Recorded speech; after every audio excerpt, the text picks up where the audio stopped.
When you're making outbound phone calls, prospecting new people that maybe have no idea who you are, should you leave voicemails when they don't answer? So we practice 2 to 3 times a week with the sales team, and we decided to focus specifically on leaving voicemails because we're doing a big outbound campaign. And there was some debate. Is it worth even leaving a voicemail? And some salespeople were not doing it. I am of the believer that you should be leaving voicemails most of the times, maybe not every single time, when you reach a prospect's voicemail, especially if they don't know who you are yet. And so I wanted to share a couple of things that we went over in practice that I think are really good tips for leaving voicemails when prospecting. And by the way, just trying something new, sharing with you guys some car talk as I reflect on different things that we're coaching our own sales team on, and hoping that those lessons work for you guys as well. Kind of give you some insight into what it's like to be at a sales organization where you're actually coaching and training your sales reps on a regular basis. So if you're interested in this and you want me to do more of these, let me know down in the comments. And if you don't like them, let me know that too. But I'll just be quick and raw. So we went over a few tips about leaving these voicemails, and I'll share with you why I believe that you should be leaving voicemails if you're using these strategies. I also don't think that it's a blanket statement that you should just always leave a voicemail just to leave a voicemail, because if you're being, you can actually hurt yourself in the sales process if you're not being crisp, if you're not being thorough, if you don't have a well thought out plan, and you're basically subtly letting this person know that they are glad they didn't take your call, and to make sure that they remember that number and they don't answer it in the future. But if you're leaving good voicemails, and if you're doing these things, then I think you'll understand why I'm a believer in them. So I won't go over the obvious voicemail recommendations we make, such as the energy and the tone that you're using, making sure that you sound different and you sound like somebody worth talking to, creating some intrigue and a reason and value for them to actually call you back. I won't go into those because I think those are pretty universal and you can find those tips anywhere.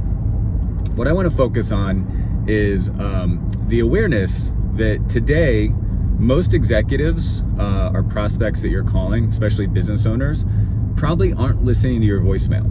Now you're going to say, okay, well then Jeremy, why would I leave the voicemail? Well, they're not listening to the voicemail, they're reading the voicemail. Most good voicemail systems today, whether it's on your phone or if you're using a digital voice answering service like a Grasshopper, or you've just got a really good VoIP system, you will get your voicemails transcribed for you.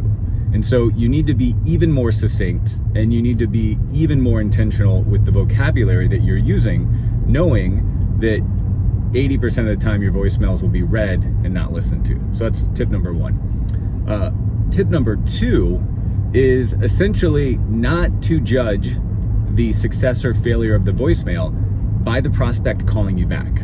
It's way too transactional to think I left them a voicemail. If they called me back, it was a success. If they didn't call me back, it was a failure. You have not necessarily earned this person's time and attention yet, or demonstrated that you have something that they need or are interested in learning more about. So I judge the success of a voicemail as, is it another positive step in the sequence?